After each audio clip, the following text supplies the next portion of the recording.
ವಿಜ್ಞಾನ ಪಾಠಕ್ಕೆ ತಮಗೆಲ್ಲರಿಗೂ ಸ್ವಾಗತ. VVSM ಅಕಾಡೆಮಿಯಿಂದ.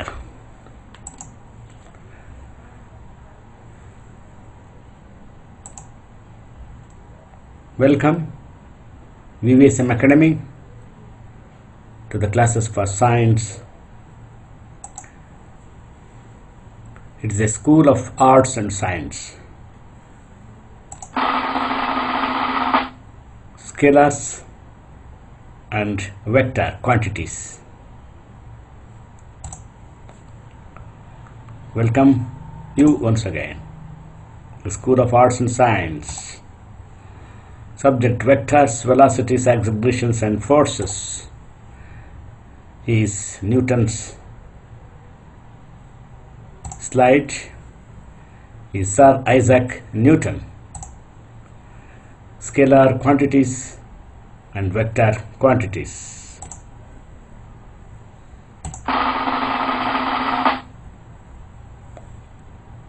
Vectors, velocities, accelerations and forces.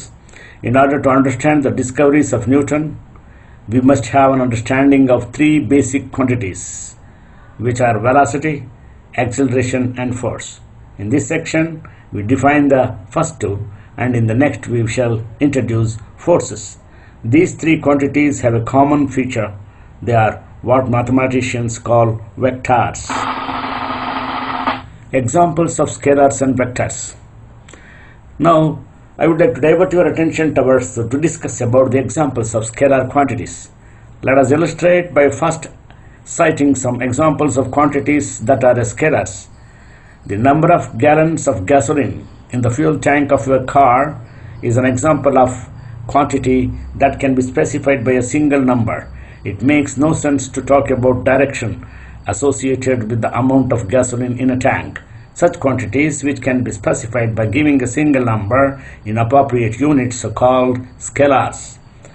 Other examples of scalar quantities include the temperature, your weight, or the population of country.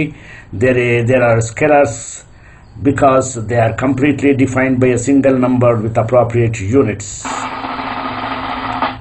Examples of vector quantities. However, consider a velocity. If we say that a car is going 70 kilometers per hour, we have not completely specified its motion because we have not specified the direction that it is going. Vectors are quantities that require not only magnitude but direction to specify them completely. Thus, velocity is an example of a vector quantity. A vector generally requires more than one number of specified. In this example, we could give the magnitude of the velocity 70 kilometers per hour, a compass heading to the specified direction, say 30 degrees from north, and the number of giving the vertical angle with respect to the Earth's surface, 0 degrees, expect in chase scenes from action movies. The adjacent figure shows a typical coordinate system for specifying a vector in terms of length and two angles, theta and phi. Graphical representation of vectors. Vectors are often distinguished from scalar quantity either by placing a small arrow over the quantity or by writing the quantity in a bold font. It is also common to indicate a vector by drawing an arrow whose length is proportional to the magnitude of the vector and whose direction specifies the orientation of the vector. In the adjacent image, we shows graphical representations for the three vectors. Vectors A and C have the same magnitude but different directions. Vector B has the same orientation as a vector A but has a magnitude that is twice as large. Each of these represents a different vector because for two vectors to be equivalent, they must have both the same magnitudes and the same orientations. Uniform circular motion is an accelerated motion. Notice that velocity, which is a vector, is changed if either its magnitude or its direction is changed. Thus, acceleration occurs when either the magnitude or direction of the velocity or both are altered.